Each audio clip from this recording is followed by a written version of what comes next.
Depending which book you read, the brain has like two systems of thinking. Like there's the book, very popular book, Thinking Fast, Thinking Slow. I've learnt red brain, green brain by like Peter Lakovich. The Entourage uses it as well. If I ask Cameron Norsworthy, who's my sports psychologist, he refers to it as thinking brain, being brain. But it's basically, you've got logical thinking, which is significantly slower. Cameron could get into the like neuroscience and the biology of that part of the brain just developed later in human evolution, and so there's kind of like a lag. And then you've got emotional thinking, which is significantly faster. The reason it's faster is it developed first. Cameron's going to kill me because I can't fucking remember what part of the brain it's called. But like you can probably recall a time where you're having like an argument with a spouse or a mate or something like that. Emotions are running high. And because emotions are running high, you say something so quickly that as soon as the words leave your mouth, you're like, I'm sleeping on the fucking couch tonight, right? And so there's this saying, I can't remember who told it to me, but humans buy emotionally and justify logically. I add this third part, which is humans buy emotionally, they justify logically, but their logic's already a little bit screwed up if their emotions got to them first. But we need to find this balance between two, right? So the example I give in the workshop, I think Aiden clipped it up on Instagram the other day, was on an advisory call with this withu member, and I was looking at the headline for his landing page, and he went all in on the emotion. And so his headline was something like, stress less and sleep well at night. And I was like, oh, that's pretty good. Oh, that's a good feeling. I was like, wait, what do you do? He's like, oh, I'm a tax accountant. And I was like, oh, I thought you were like a fucking mattress, right? Because the outcome was unclear, right? So we need to find this balance between, yeah, like that's a result or that's an outcome that I want.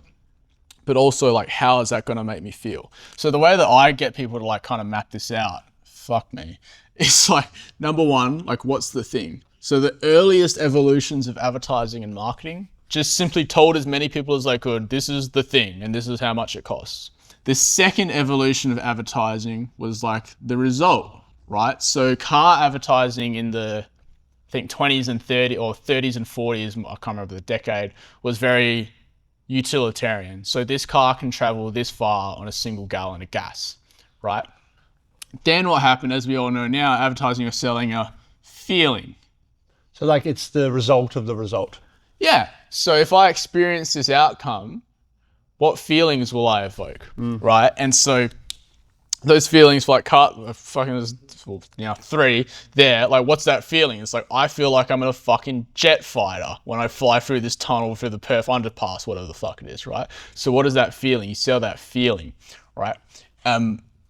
Cologne and perfume ads are actually a fucking perfect example of this, because when you really boil it down, it's a pretty glass bottle with some random oils mixed together. But they can only really talk about the feeling because they can't get the result through the television. Like you can't get the smell through. You can't get the smell. So like, what are all like perfume and cologne ads? It's 3.5 minutes long, sometimes 5. And all it is a bunch of hot models partying in Europe.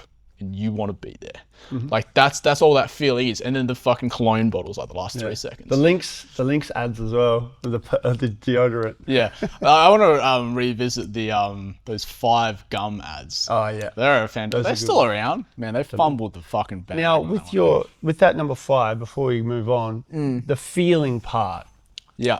Where is the best place to put the feeling part? All throughout here. All throughout. Yeah. Cool. So you just got to manage the expectation consistently of the feelings throughout the whole thread. Yeah, exactly. Like this is one thing that I was always very good at evoking emotions. However, feedback I got was like it wasn't very clear what I did. However, it worked because I like evoked emotions. I'm just good at pissing people off on the internet. And so as I started doing ads that lent more into the logical, it unlocked this like different audience. Because you got to remember again, this is linking to dials, not switches. People will respond differently to different pieces of art. So if something's just a super hyper emotionally triggering ad, like an old ad I would have run, it will respond to one audience. But like, let's say for example, like accountants and engineers, as engineering personality types, just won't resonate with that. And so when you just straight tell them like, this is what it is, that will unlock a portion of the audience which is more analytical than they are emotional, because it's not one or the other, it's a mix of both. But then again, it's not 50-50. Some people it's 60-40. See what I mean? Because all these principles interlink. So it's all dials, not switches. I'm not just one or the other.